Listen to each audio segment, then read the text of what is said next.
Hello sa inyong lahat! Pasensya na kayo dahil ngayon lang ako ulit nakagawa ng video. Kasi nga dahil nung nakaraang linggo ay ginrab ko yung opportunity na makapag part-time sa isang Chinese na mga estudyante dito sa Spain.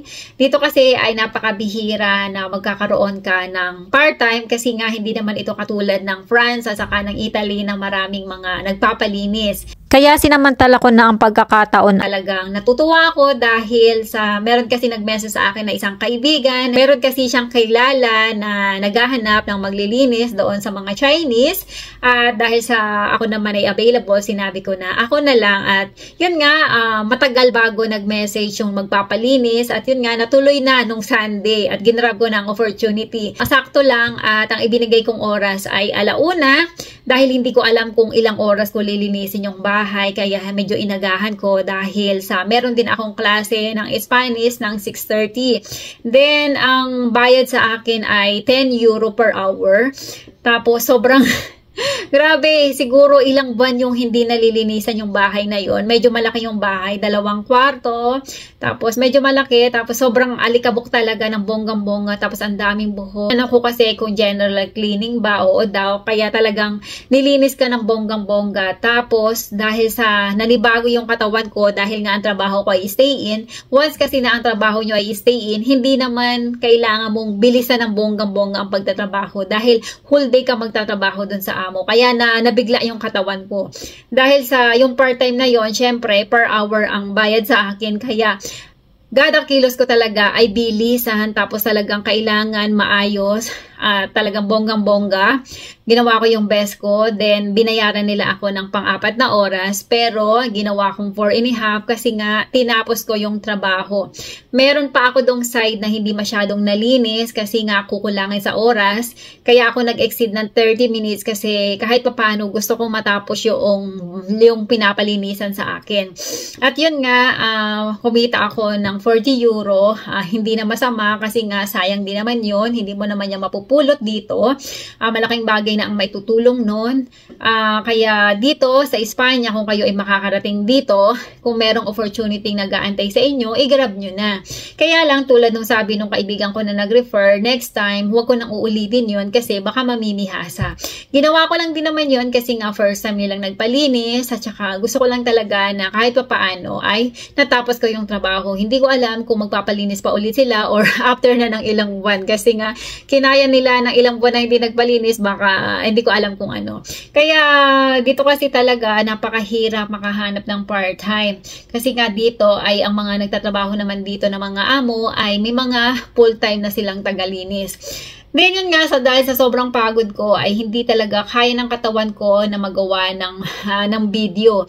Pero dahil sa Semana Santa na at halos lahat ng mga employer ay pupunta na sa mga bahay bakasyon na nila at marami tayong mga kababayan, mga chika ang naka-day off ng ilang araw. Pero ang kagandahan dito ay with pay naman yan. Pero hindi naman totally with pay kasi nga dito kasi sa Espanya ay merong 1 month holiday.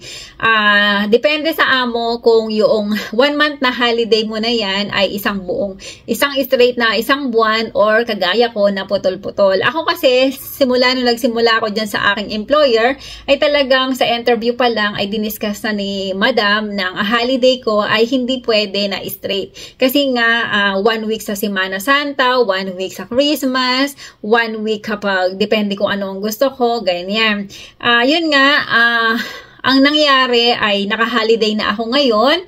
Then, ang balik ko na ay sa April 21 dahil nga yung aking mga employer ay nagpunta na sa Galicia kanina at hindi naman talaga nila ako sinasama. Every time na pumupunta sila kapag Semana Santa, isinasama lang nila ako kapag buwan ng August kasi isang buwan kami talagang naandun sa bahay, bakasyon na nila sa Galicia.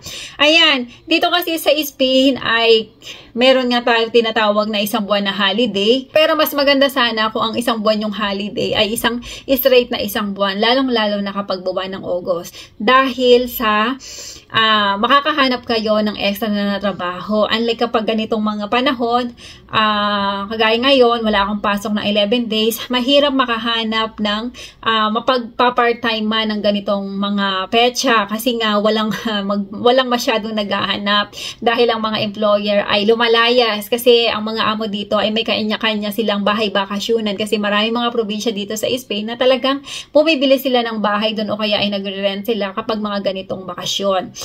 Ayan, sa mga kababayan natin ay depende na lang din talaga sa amo na mapupuntahan nyo. Ang kagandahan lang, kagaya ko, ilang araw akong walang pasok, parang ang ipapasok ko lang sa buwan ng Abril ay parang nasa 15 days lang. Pero sa sahod ako ng buong sahod pa rin. Kaya lang, wala na akong aasahan na yung babayaran nila yung aking 1 month na holiday kasi nga ipinagamit nila sa akin. Maswerte yung mga kababayan natin na hindi nila nagagamit yung 1 month holiday nila kasi katumbas yun ng isang buwang sahod. Kung ang sahod mo ay 1,200 o meron kang additional na 1,200, napakalaking bagay na yan lalo na kapag i-convert natin sa pesos. Kaya lang wala tayong magagawa kasi gano'n yung aking napuntahan at marami din naman tayong mga kababayan na gano'n talaga ang patakaran ng kanilang mga amo. Kaming mga chika ay wala talaga kami magagawa, hindi naman kami pwede mag-complain dahil hindi naman nga kami isasama ng employer. Pero okay na lang din naman kasi sa totoo lang, minsan napaka-boring pumunta sa bahay bakasyonan kasi nga wala kang masyadong mapupuntahan lalo na kapag Sabado at Linggo. Medyo malayo. Depende kasi sa bahay bakasyonan ng inyong employer. Doon sa bahay bakasyonan kasi ng amo ko ay medyo malayo sa city. Talaga magbabas ka pa. Dahil sa pagod ka na rin sa trabaho, better mag-stay na lang sa bahay. Unlike kapag dito, kapag nandito ka sa Madrid, kapag day off mo, makakauwi ka sa bahay na tinitirhan mo.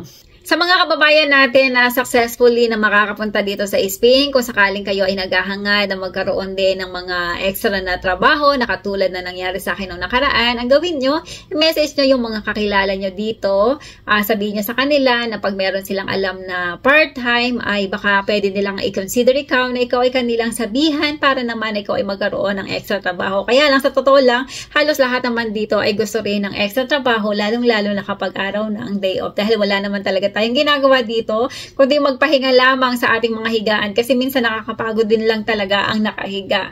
Dahil sa mahaba ang bakasyon ko, mag-comment lang kayo dyan. Sisikapin ko na makagawa ng mga videos regarding sa mga comment na mababasa ko sa comment section. Kaya kung meron kayong katanungan, i-comment nyo na sa baba at gagawan ko yan ng video sa lalong madaling panahon. Maraming salamat sa inyong panonood at baka hindi ka pa nakaka-subscribe sa aking YouTube channel, pakiclick mo na ang subscribe button at kung nagustuhan mo ang video ito, pakiclick mo na rin ang like. Maraming salamat at magkita-kita tayo sa mga susunod kong videos.